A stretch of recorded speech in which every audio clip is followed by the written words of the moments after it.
I'm never going to listen to music at the gym ever again. Weird, right? I mean, the gym and music are just inseparable. I mean, haven't you seen those social media posts where it's like, oh, you forget your headphones or earbuds at the gym and you gotta listen to the gym music? Well, might as well, at least. It just throws off the whole vibe that you're experiencing. How am I supposed to hit a new PR on deadlift while listening to Shake It Off?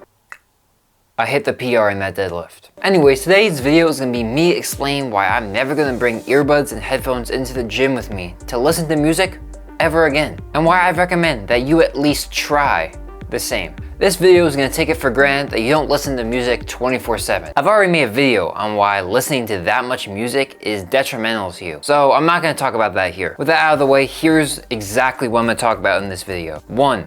If you have no gym bro, the gym is where you can become super duper creative and music stops that creativity. If you have a gym bro, listening to music makes me less present with them. 3. Music stops me from being able to be super duper mindful while I'm at the gym and be able to think out my whole days, weeks, months, years life plan. That one's pretty specific, but I definitely think is the best part of the video. Except when I tell you that music isn't actually important for you in the gym. And if you stop listening to music, your gym numbers and gym enjoyment won't change. Seriously, you gotta stay for that part, because a lot of you probably aren't believing me right now. For a good 6-month period, I listened to music every single day at the gym and made sure it was on noise canceling, so all I heard was Shake It Off by Taylor Swift. Seriously, I actually went through a week period where I just listened to Taylor Swift songs at the gym. Hey, she's got good music. What can I say? However, that changed when I lost my AirPods for around 3 weeks. They were underneath my couch this whole time. I checked everywhere in the house except underneath the couch. So that was pretty sad. That took me 3 months to get my AirPods back. Anyways, I didn't want to stop going to the gym just because I had no way of listening to my music. So I let out a big sigh and I just went to the gym. The first thing I noticed is that the gym music was horrible. Nah, I'm just playing with you. But Texas Hold'em was on and I despised that song because I could never stop hearing it for the weeks prior. So that set me off pretty fast. But then when I was there for my full hour, I realized, oh hey, this music actually isn't too bad. You know, it had a little bit of rap, it had some Jelly Roll, and I'm a country guy, so that was good. They had some Teddy Swims, he's pretty good too. But the second, more important thing I figured out is that I got a lot more video ideas and business ideas while being at the gym, and just a lot more thoughts flowing throughout my brain overall. My creativity, like everyone, comes in big waves with huge booms and busts in creativity, where sometimes you're laying down getting ready for bed and you cannot stop thinking about ideas, and other times you sit there at your desk for an hour trying to come up with the next video idea and you got nothing. Guess which section I'm part of right now. And that's the first important reason why I think you should ditch the music. And that's from the anecdotes I've seen online, is that whatever physical exercise or the gym environment creates, it creates creativity in people. I know what you might be thinking. Creativity just isn't important to me.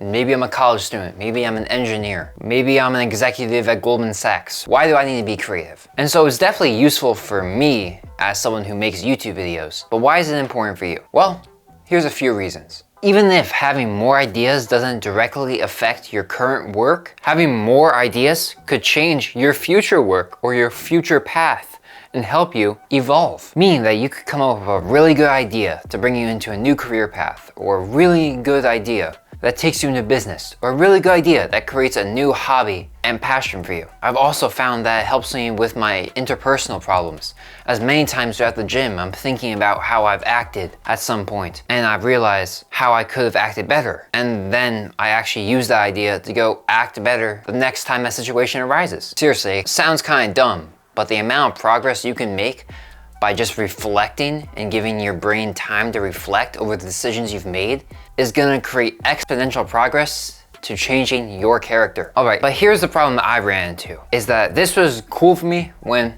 I had no gym bro. I was in the gym by myself, no music for like 6 months. But then I got a gym bro, and the idea of just not bringing music with me seemed a little more dumb. Why not stimulate my brain and get myself prepared for higher lifts with a gym bro who's obviously gonna stop me from being as creative as I could be? Here's where we get to presence. The first thing you gotta know is that most of your happiness and fulfillment and meaning probably comes from the relationships in your life.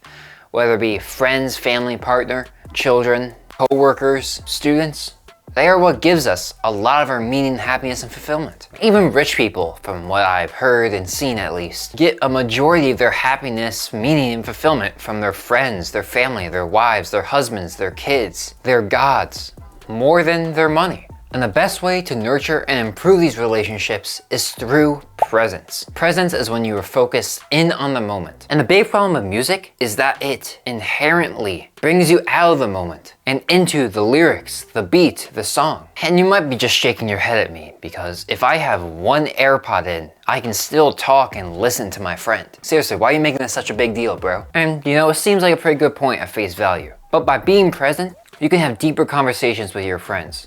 Well, since you're not fully present while you're listening to music, your conversations usually stay pretty borderline, pretty small talky, pretty say the same joke and it's funny every time, But when you're more present, deeper, more fulfilling conversations can take place. When you're fully present, you can pick up signs of a deeper conversation in two ways. Either you notice the body and facial expressions of the person you're next to is saying something more than what their words are saying.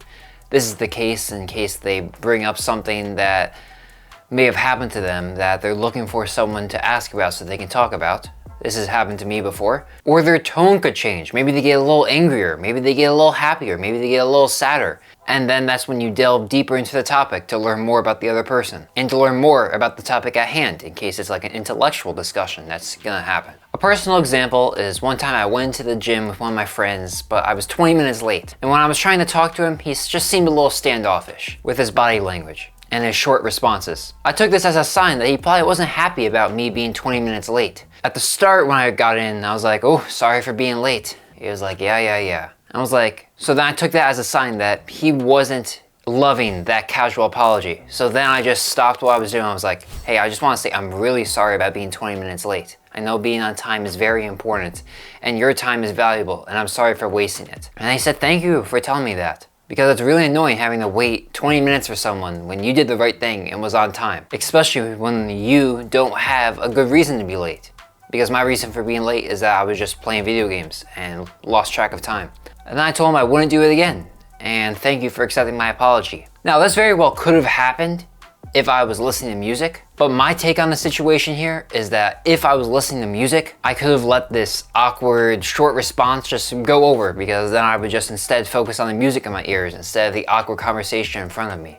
Because I had no music in my ears, I had to sit with the awkwardness, which forced me to take an uncomfortable action to solve the problem. 3. Music stops me from being able to think through events and think of the best course of action. One of the biggest advantages I've found since I ditched music at the gym is I've been able to process a lot of more what's happening with my life. An example of this is one time I got into an argument with my mother. The first day, I just didn't want to think about it anymore, so I brought my earbuds with me and I just blasted music as loud as I could. Apple kept warning me that I was gonna have hearing problems if I kept listening to my 85, 90 decibels music. Then the next day when I went to the gym, I forgot my earbuds. I remember getting to the gym, checking my pocket in the car, being like, crap, I forgot my earbuds. And just slapping the wheel 5 times because I was in a very angry state. I just went in the gym, just trying not to think about anything, just to go in there and get my work done. But after about 20 minutes, I decided, you know what, just let the thoughts come. Let's process these. I thought about all the mistakes I had made, all the mistakes that she may have made, all the ways we came to this disagreement, and came to the conclusion that an apology on my part was the best step forward. And then I used the rest of my gym time to plan out how I was gonna apologize when I got home. Having that time to think through was instrumental in reducing the tension within the household and being able to go back to just a normal feeling. There was another time I was at the gym and I was at a crossroads between my YouTube channel about 2 paths I wanted to take. And this was tough for me because I really enjoyed showing people how they can improve themselves, but I also really enjoyed bringing nuance and evidence to show what's happening with this social political event. So through the gym, I just kept going back and forth of what I was gonna do. And then I decided that the best thing to do was to create both and to fuse them into one. You can see this in some of my videos. These videos haven't had the most success and have the most dislikes on my channel by far, but you can see it in my We're Still Part of Tribes video, which talks about how tribalism is so prevalent in all cultures, even though we like to think of tribes as just people uncivilized people in other parts of the world, and my recent video on why politics isn't that important. I tell you what's happening with this social political event, what I think it means, and what you can do to make it less bad for you. During this time period, I was busy between work, which I did as soon as I left school. Had a bunch of tests during this time, a bunch of regents, which is a New York thing only, a bunch of college exams that I was taking. I was very busy, so being able to just lose the music and gain that 1 hour of just processing set me down a path to my YouTube channel that I am very thankful I went down. I honestly feel like this is the most important effect of having no music in your ear at the gym. Since there's always going to be stressful, emotional, important decisions and situations that happen in life. That's just how it works. And being able to just have that time every day where you're able to just think through these is one thing that's underrated in our culture and something that really needs to be improved upon. Hey, see, I just brought in social political topics. That's awesome. I'm sure right now, as I'm getting ready to apply to colleges and scholarships, this 1 hour a day is going to be incredibly useful for how I manage the college application process going forward. I mean, my college essay is already done. I mean, that's a good sign. I don't know many people that are that far. Number 4, the most important thing for you non-believers this far into the video. Music isn't as important as you think for the gym. I'm not really sure where people even get this idea that music is helpful. Maybe it's like a comforting thing. Maybe it's a placebo from other gym bros that have told them that you gotta get the right playlist, you gotta get yourself hyped up for the next set. Because at the end of the day, lifting is all about strength and muscles. And progressive overload, that's the biggest thing. I mean, maybe for some, having the right music, hit the right beat at the right time can really help them get that last rep and to get that PR. But I've also seen with most people that don't have any music, they can hit PRs and reps just fine. And overall, it seems like people are not really affected that much by having no music. I think the bigger problem here is that there's many anecdotes of people becoming dependent on music and that they can't work out without their music, and thus making them less adaptable, which I feel like is always a bad thing because situations are always gonna show up, and just having more adaptability is always a good thing. Like, if you can't work out properly without your headphones and the right music, that's just kind of weird. Like, what happens if you get into a spot where you can't listen to music? Like, let's say you go on a family trip and forget your headphones, and then you're there for 2 weeks. Are you seriously gonna go spend money to get headphones in order to go to the gym? Or just not go to the gym for those weeks? I mean, this is also important for athletes, of course, probably more important because when you're actually performing, you're not gonna have music. So then why not train like you're on the field? By the way, not a sports coach, could be totally wrong. Maybe I should just shut up now.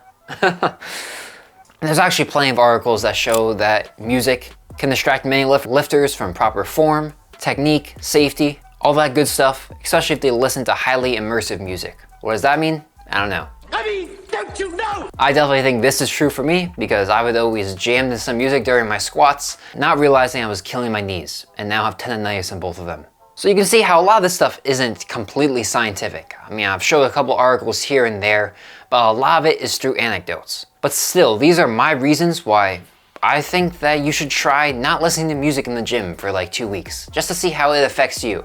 See if you have the same creativity and thought-provoking, deeper connection benefits that I have found through my lack of music use. Because why not try, right? It's 2 weeks, music's not gonna be the end of your life. Just try it out.